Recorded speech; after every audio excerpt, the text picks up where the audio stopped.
All right, guys, welcome back to the channel. My name is Highruler, and today we have some crazy news to talk about. Now, not so crazy because you guys have been in my comments for the last couple of weeks now telling me that Concord's going to fail. Now, I have been away for the past couple of days. I had a concert on Wednesday. I was at an event at Fan Expo streaming for charity, which the link will be down below, for the Princess Margaret Cancer Foundation. And then I also was at the Disney Lorcana event. I was back at Fan Expo. And while I have had some time to stream over the last couple of days, I really haven't been able to take part with the discourse surrounding Concord. Now, for you guys who have missed it so far, over the weekend, Concord has not hit 700 players on Steam. Now, there's a lot of reactions going around right now and a lot of I told you so's. Now, that's fair because there was a lot of you, whether that was in my comment section or other people's comment section or within Twitter or other spaces, basically saying that yes, this game is probably going to die. And yeah, I mean, what we're looking at now is a very catastrophic launch for a AAA video game backed by PlayStation. We have seen games and development studios and publishing companies fold for more. And what we're looking at now is an unfortunate consequence of a couple different decisions. One of which is that the game, yes, is $40.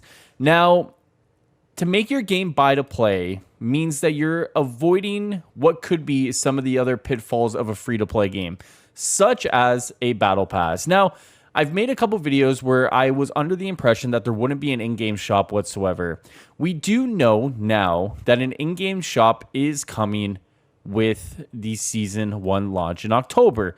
Now, a lot of people are going to think, well, what's the point in paying $40? Let's just kind of open it up, get more players in, and we'll just support it right away with the in-game shop. And that's a fair idea. But there are so many hurdles now that PlayStation and Firewalk Studios have to kind of jump over in order to figure out what is the next move here. Because don't get me wrong, I like the game. I like the gameplay of the game. But they are very much so in damage control mode right now. Now, I was playing today, and this is Sunday night at time of recording. I finished work at 5:15 Eastern time, and I played from about 6 to about 7.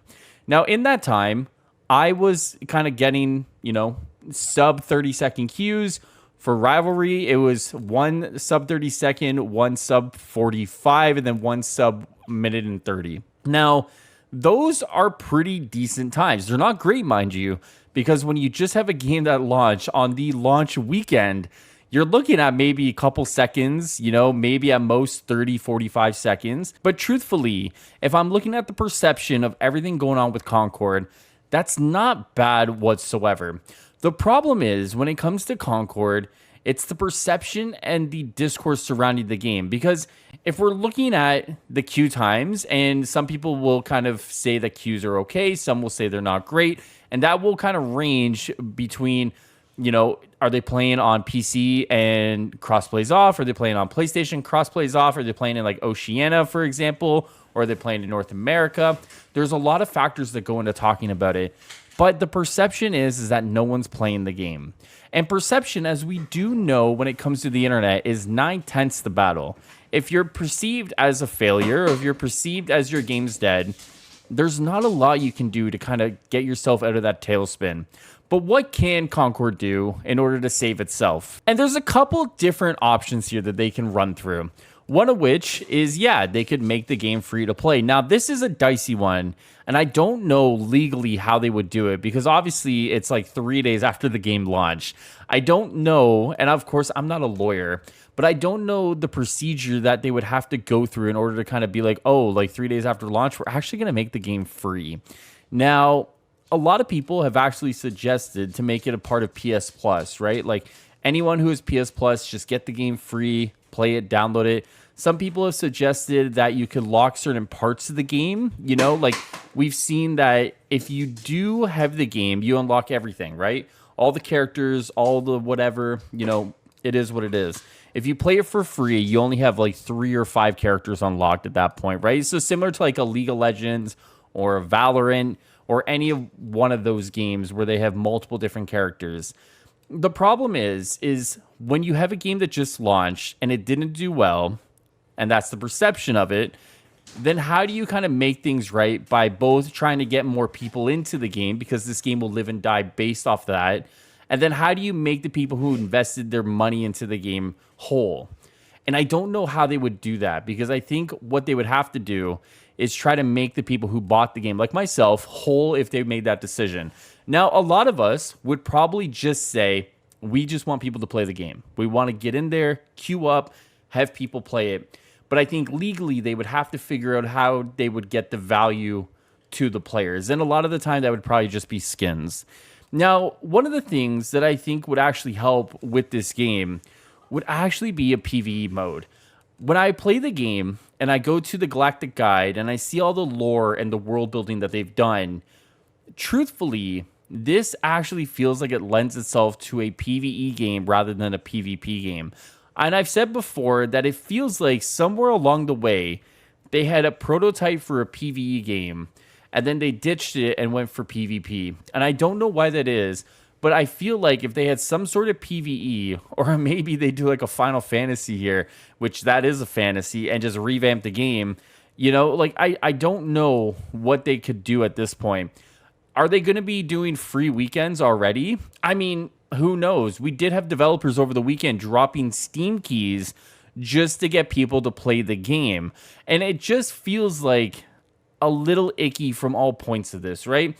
Obviously, the internet did what the internet does. And that was, you know, they talked about the game from all angles of it. And there was a lot of discourse surrounding the game. So much so that whether you agree with the discourse or not, the game just hasn't lived up to the standards. Now, we have people who bought the game. Some may be having issues playing the game. And then we have developers who are basically asking people and throwing keys at people saying, come play. And that can really start to invalidate what the people who bought the game can feel. Because it's like, well, you're just giving away what I bought 3 days after launch. Why did I even spend my money? It's not an easy situation here. Truthfully, this was probably a much more accelerated pace than anyone would have thought. When I bought the game at early access, I was kind of thinking, you know, maybe a couple of months before you get to this point. People in my chat said they'd probably expect to see it on PS Plus by October. Now I'm wondering what the next step is here. As I said, it has to be damage control. It has to be next steps. And as much as they've said, the designers on Twitter, that they're here for the long haul, they're in it to win it, they really have to start making some radical decisions now to make sure that they're even going to be in it for the next year. It really does seem like this might be one of the worst AAA launches for an online game for the most part in recent history. And it really does kind of make you feel like, what is going on over there? Anyways, guys, that's all I got for you guys today. I am going to be playing some Concord soon. I'm also going to be playing Star Wars Outlaws this week over my Twitch channel. The link will be down below. Make sure you guys check it out, and I will see you guys next time here on the channday. As always, enjoy the rest of your day and night. Take care, and take care of yourselves. Peace, guys.